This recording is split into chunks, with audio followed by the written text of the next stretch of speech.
Hi, everyone. Welcome back to the podcast. My guest today is Haley Lobosco, and Haley is a force to be reckoned with. She was the chief of staff for an international real estate firm, and now she's a business coach and consultant, and she works with my dear friend and colleague, Kathleen Metcalf. And she helps to provide training through the 90 Days to Thrive program and works with real estate admin to develop their leadership skills. So in this interview, we talk about leadership development, both for the real estate agent and the growth that they need to work on in order to attract and keep amazing admin talent. And we talk about leadership development from the perspective of an admin who is stepping up into that director of operations role. And I think you're going to love this interview. Haley is so insightful and just so articulate. I am looking forward to sharing this with you. Now, before we get into it, I just have a short announcement that I'm so excited to make. A couple of months ago, I mentioned on a previous podcast that I am now offering executive coaching services to real estate agents, and I've now expanded that business. I've partnered with Ryan McCarty, and we've launched a new consulting firm called Lid Consulting. And our focus is on coaching the whole business. My focus is on leadership development with the lead agent, and Ryan coaches the sales team. So we work with no more than 10 teams at a time, and we focus on all aspects of their business, from financial planning, systems development, admin and hiring support, recruiting, training, and developing the sales team as well. And we work with our partners like Kathleen Metcalf and Hayley for the kind of support that they offer as well. I'm going to leave the link to our website in the description below, but you can also just go to lid.consulting. There's no .com at the end, just lid.consulting to learn more about what we're doing to help real estate agents lift their lid and grow their real estate teams. So without further ado, let's get into today's interview.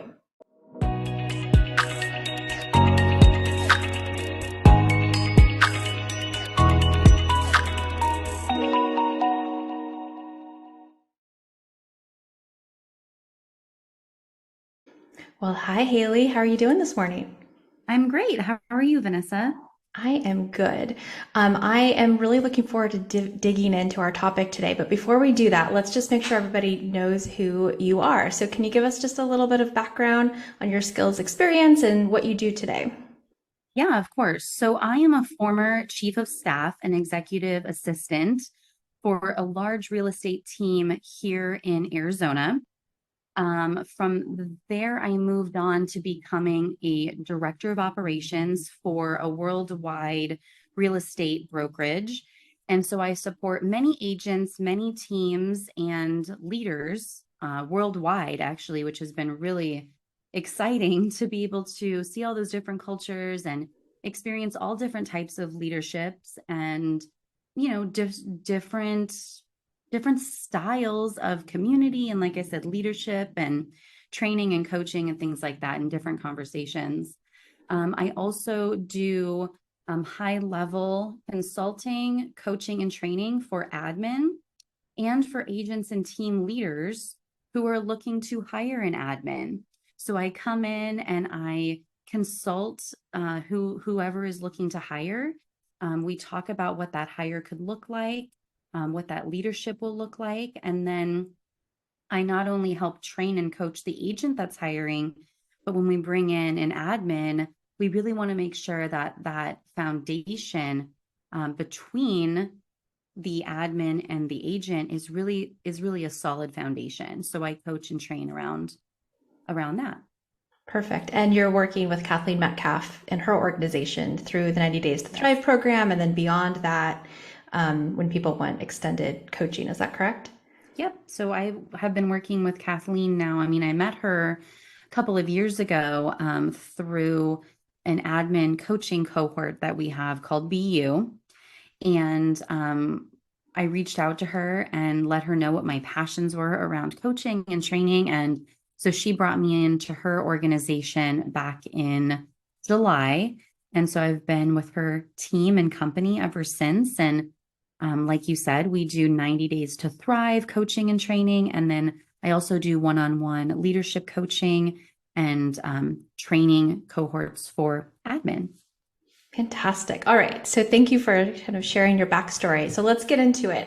When we were going through our pre-call, we really touched on some great points, and I want to make sure we cover them. And the first one was when you're talking to an agent or a CEO and they're looking to hire an executive assistant, you ask them a really key question. You want to share what that is? Yeah. So I always start the conversation by asking, are you ready to be a leader? Because there is a strong difference between hiring leverage, hiring a partner, a force multiplier, and hiring someone who's just going to complete tasks for you. And it's okay to hire one versus the other. But if you're looking for someone who is going to be an integrator, someone who's going to be an executor of your vision, someone who is going to be leading by your side as your right-hand man or woman, it is so important that you, as the agent or CEO or leader of a company, that you are ready to step into a different leadership role. And I want to make sure that if you're hiring, that you are ready, both mentally, spiritually, emotionally, to step into that leadership role, and that you know what those expectations look like. So yes, I always start with that really powerful question. Oh my gosh, I love that. When you shared that with me during our conversation, I was just like, yes, Haley, we share the same values. So, as a recruiter, helping people hire and going through similar consulting conversations, I bumped up against this for years, and in my youth, I've been doing this a long time. I thought, there's somebody out there for everyone. I just need to find the right mix of skills and experience and personality. And I finally came to the conclusion that no, you have to be ready for the person that you want. And that leadership piece is really the missing piece. If you're not really willing and able and committed to growing as a leader, you're not going to find that person who's really going to give you the leverage that you're looking for. Which is why I got into executive and leadership coaching as well, because that was really the missing piece. We can hire the right person, we can send them to Kathleen Metcalf and put them through 90 days to thrive and set that new admin up for success. But there's a triangle here: hire, train, but then you have to lead. And that is so key. And so many real estate agents come into hiring kind of kicking and screaming, right? They don't really want to lead and manage people. They just want to sell more homes. And they really butt up against this. So when you say becoming a leader or ready to be a leader, what does that mean? Like, what do they need to be willing and ready to do? Yeah, so I actually love how Brene Brown describes brave leadership, because you don't have to have all of the answers. You don't have to be perfect. The idea of being a brave leader is that you're coming in vulnerable, that you're willing to be authentically yourself, that you're willing to say, I don't have all of the answers, but that's one of the reasons why I partnered with you as my admin, is because I need someone to help me to identify what the best solutions are here, but I'm willing to try. And so if you're willing to try to delegate, if you're willing to have feedback conversations, if you're willing to sit down and say, these are the things that I'm kind of weak at, and I don't want to focus on my weaknesses anymore. I want to stay in my strength zone. And so I am ready to hire someone to help me leverage what I'm really good at. And then that person can come in as my force multiplier. Not only can they force multiply me, but they can allow me to stay in my genius zone. And then they're going to take all of the things that maybe I'm weak at, and they are actually really strong at. And that's where that partnership comes into place. That's what leadership is. It's not having all of the answers, but it's being brave enough to be uncomfortable, to have fierce conversations, to provide feedback, to delegate, and to just show up authentically and be vulnerable and sharing what the heck maybe you're not good at, right? Yeah. So that is really what leadership is. And then also being able to, I think the most important thing is being able to cast your vision. If you are able to just always be sharing what your vision is, what your goals are, what your values are, then your force multiplier can come in and they can have the autonomy. You're actually providing them with the autonomy to make decisions on your behalf because you have casted that vision really, really well. And so that's where coaching and training really can come in and be very impactful for you, because Mm. it is hard. It's hard to communicate what your vision is. Sometimes we're not even clear on what it is. But the more we talk about it, the more we can get it out and communicate it, the better at it we're going to be. And if you have a force multiplier who comes in and they're just willing to listen and to pull out and ask really powerful questions, so that you have the space to brain dump, you have the space to just say it messy, right? I mean, I think that is where the trust and the confidence can be built over time, and that this relationship could really be strong and powerful. I agree with 100% of that. And I would add one more thing, which is care. So Simon Mm-hmm. Sinek has this great quote, being in charge, leadership isn't about being in charge. It's about taking care of the people in your charge.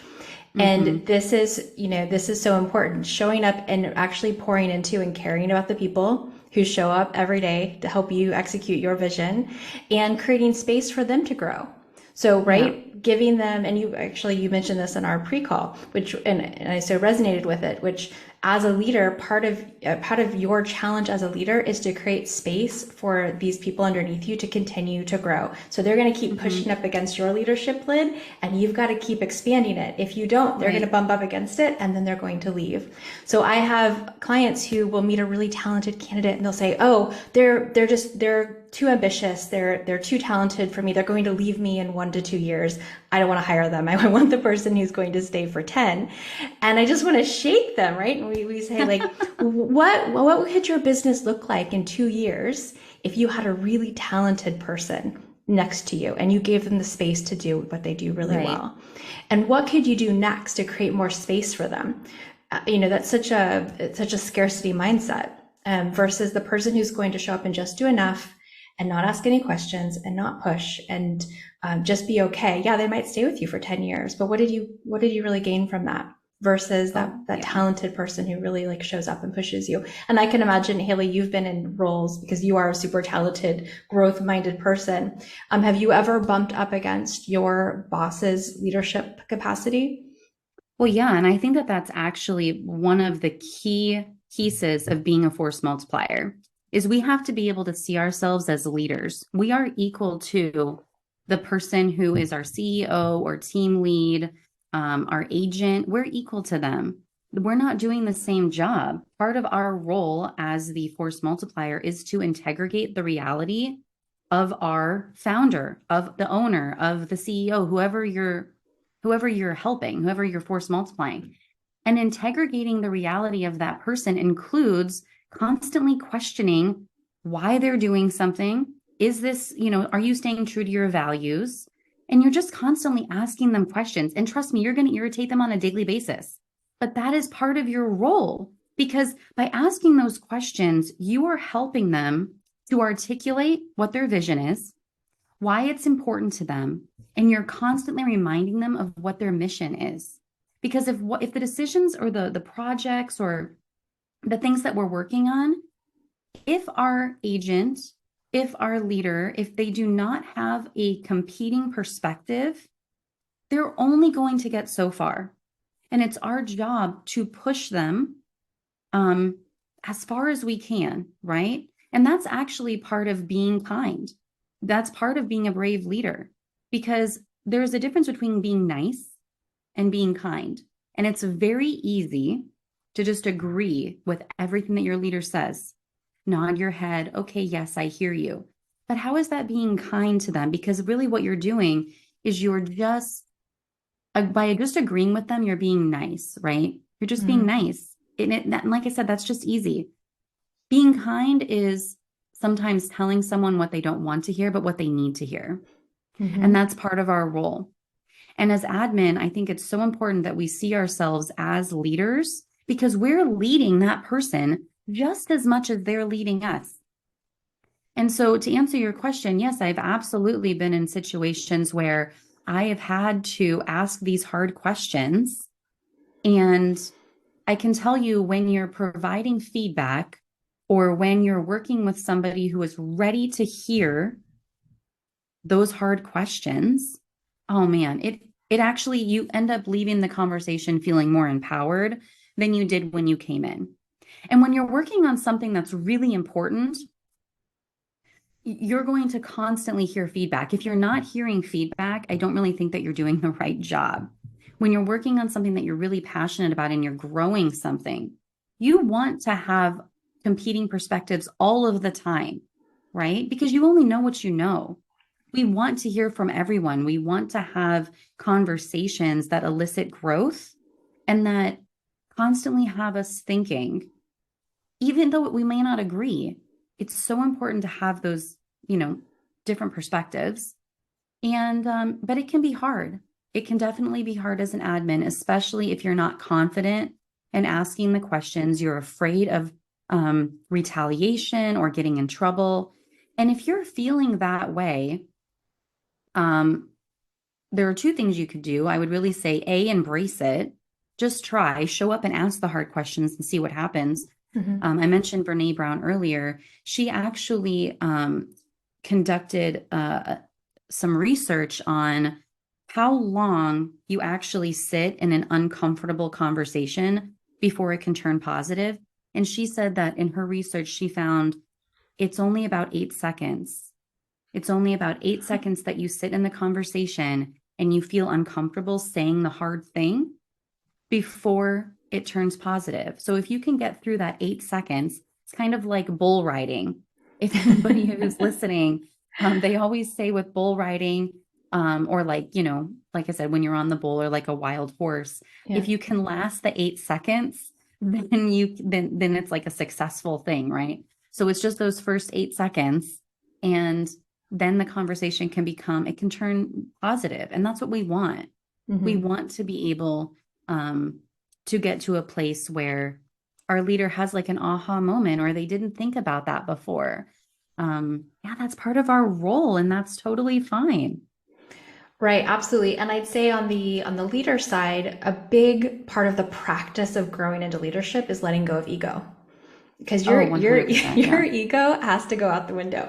The less ego you have, the more willing you are to admit mistakes, say you don't know, like you said earlier, hear different perspectives, the more effective you will be. You cannot be the loudest and only voice in the room. Yeah, absolutely. It's funny that you say that. On a personal note, I was just thinking, someone asked my husband and I the other day how we have been able to stay together. We've been together it'll be 19 years in January, 19 years. And we haven't been married 19 years. We've been married, it'll be 12 years. But we started dating when we were 16 years old, and I'm 35 now.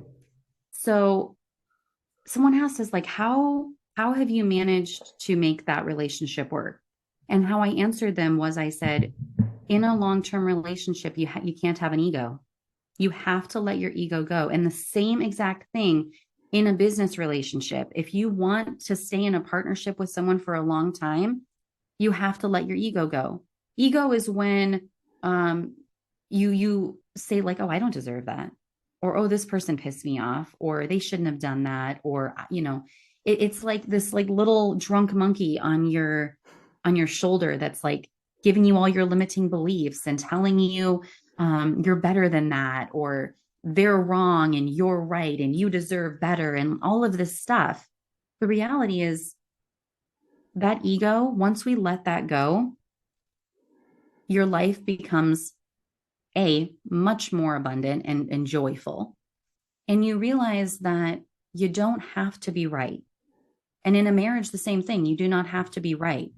Do you want to be happy, or do you want to be right? And in a business relationship, that is when you can come in and really have a fierce conversation around, what are your values? What are you trying to accomplish? What is the mission? What's the goal? What's the intended result? And then you can really sit down. How incredibly respectful is it when someone can come in and say, hey, I have a differing perspective than you. Let's really sit down and identify, what are our values? And is this really working? And it could be a project, it could be working with a team member. But when you're able to have that conversation, you're not only building trust and rapport, but I think you're also creating that's the culture. Mm-hmm. You're creating a culture where people can have conversations and they may be difficult, but you're coming out at the end of the conversation, like I said before, feeling more empowered and knowing that you're actually making an impact. And as a leader, if you can create that kind of space, what an amazing culture is that? Absolutely. Well, and we've sort of touched on this, but I really want to drive this home. So can you paint the picture of what it's like to have a strategic partner versus an EA who shows up to do the task list that you've provided for them? How is that different from the experience of the leader? Yeah. So when you have a force multiplier, that's your right-hand partner. I'm a very visual person. So I think of it as like that yin yang, like that yin and the yang, like symbol. And so as a leader, you have someone showing up for you on your behalf who is consistently asking you questions, interrogating your reality, actually executing on the things that maybe they're not in your strength zone, but they're building a business with you, for you, because you are casting a vision to where they're so bought in that they're 100% supporting you, right? They are your gatekeeper. They are your executor. They're managing all of the systems and the processes around you so that you can consistently stay at the top of your game, in your strength zone, in your genius zone, that you're going out there, you are casting the vision, and your force multiplier is building the business. They're building it for you. You are on the top, casting your vision, telling them which direction you want to go to, and they're simply guiding, they're helping guiding you, and they're guiding everyone else who's supporting you. And then as the leader, you're providing them space, like what we talked about earlier. You're providing them space to grow and thrive, because a real force multiplier, or I shouldn't say a real one, a strategic force multiplier, one of their strengths and how they feel fulfilled is knowing that they are helping you as the agent, as the CEO, as the leader. They're helping you thrive both personally and professionally. They're creating space for you to spend time with your family. They're creating space for you to take a family vacation. They're creating time for you to meet with other integrators or stakeholders in your business, things that you wouldn't have probably been able to do before because you're trying to do everything by yourself. That's the ego too. You have to do everything on your own. You have to have a handle on everything. Your hand has to be in every department. No, we don't want that. We want you to be at a high level, thinking at that 30,000-foot view, casting the vision to all of us.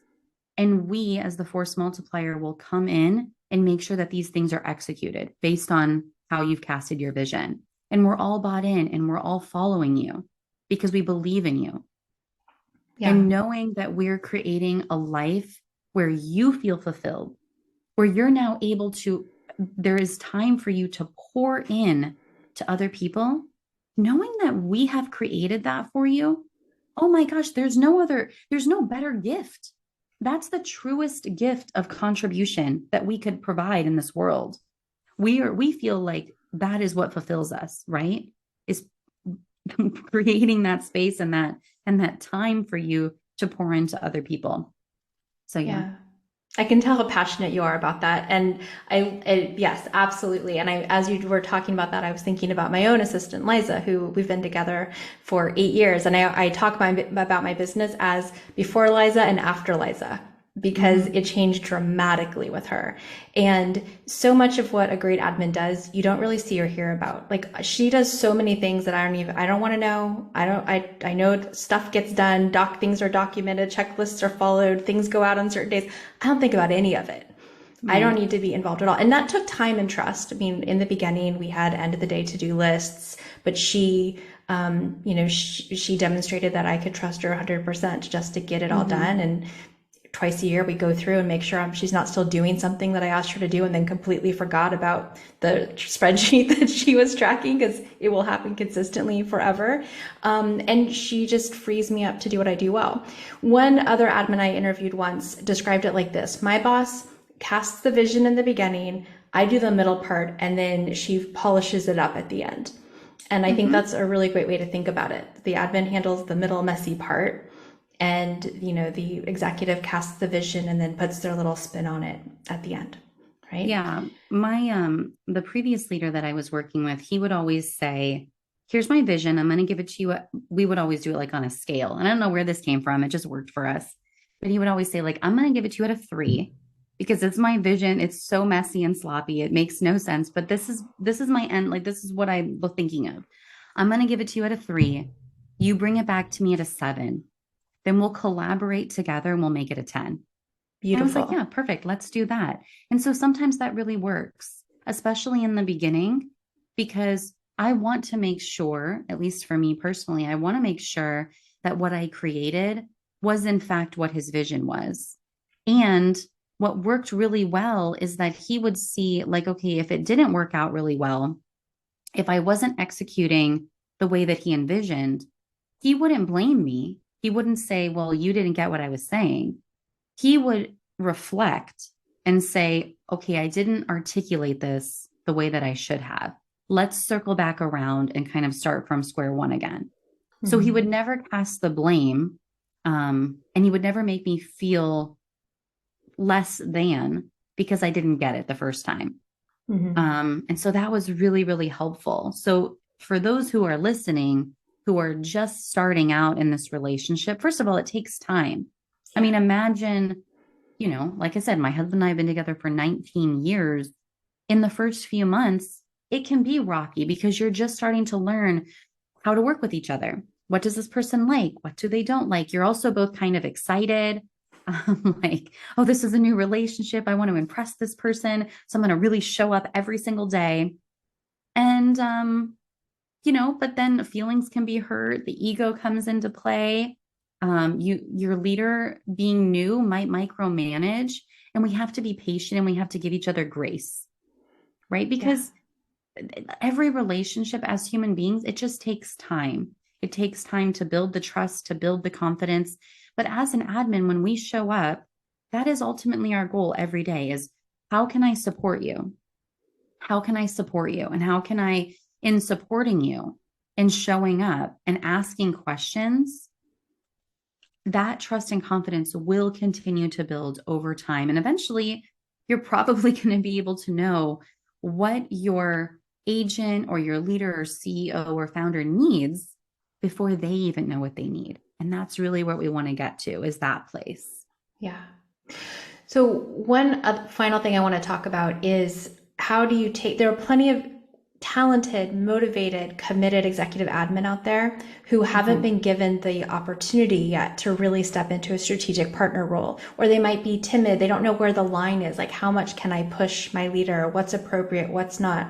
So as a leader, bringing a new person in on your team, somebody listens to this and they're like, yes, that's exactly what I want. And, they might have this expectation that the person that they hire is going to be able to show up like this on day one. And Right. then when they don't, then they feel like they hired the wrong person or this isn't working. So how can a leader, pour into and support their admin to help them grow into the strategic partner role more quickly? Yeah. So I would say that there are definitely a couple of things. We talked about this earlier is creating the space for them to Mm-hmm. thrive. So as a leader, you should be asking questions too. What can I do to support you? I always when we bring in when we do the 90 days to thrive program, we like to start off by really having the agent and the admin identify what their strengths are and identify what their weaknesses are. I've also in the past used almost like a user manual. I've called it a user manual in the past, but it's literally documenting on paper what are your quirks? How do you like to work? What are your strengths? If you take a disc profile, can we have that? And we want to make sure that we're looking at that because we want to make sure that we are communicating not the way we want to communicate. We want to communicate how the other person wants to be communicated to. And in any relationship, you should be communicating with the person how they want to be communicated with. That's a very strategic way to really handle any relationship. But asking them what they need, just the same way that they're asking you, how can I support you? It's you showing up and saying, how can I support you as my admin? Is it through coaching and training? Is it through personal development? Myself, I'm a holistic business coach. So when I coach someone, I'm looking at the whole person because I know that our business is going to grow in direct proportion to how much we grow as a human being. So we're just not looking at work problems. We're looking at the whole Vanessa. We're looking at, what are your personal limiting beliefs? What's holding you back? What are your roadblocks? How is this showing up in other aspects of your life? Because who you are, most people, I actually don't know a single person who is one person at work and then they're another person at home. And we shouldn't be doing that anyways. We want to be authentically yourself all of the time because these things are showing up probably in other aspects of your life. So coaching, training, personal development, also making sure that your admin is with you, listening to your conversations, listening to the development of the business. So when you're having meetings with stakeholders, invite your admin in, invite them in. Even if all they're doing is taking notes, that's fine. We want them to hear how you communicate at a high level with other people in the business, whether it's, lenders, people in mortgage, vendors that you might have, vendor partners. If you're looking to grow, on a national level, who are you meeting with? Bring your admin in. We want them to hear these conversations. A, this is a great way for you to cast the vision. And B, it's just important for them to hear how you are speaking because we want to train them to communicate the same way that you're communicating, right? We want them to have that autonomy to make decisions without you micromanaging them. Okay. Right. And the only way that they can do that is by listening into these conversations. Even if it's coming along to a buyer consultation or a listing consultation, we want them to understand what you're saying. So I think that those are some really powerful ways that you can help your admin grow. Remember, confidence comes through competency over time. And the more competent that your admin feels because you've provided them with opportunities to learn, their confidence will come over time. They will be able to speak up. They will be able to ask you questions. They'll be able to remind you of things that maybe you have forgotten, and always be circling back around to what your values are. So those are some great ways. Those are really wonderful examples. Before we wrap up, let's talk a little bit about 90 Days to Thrive and the ways people can work with you through Kathleen Metcalf's company. Yeah, so we offer this amazing curriculum in 90 Days to Thrive, where if you are looking to hire an admin, you hire your admin.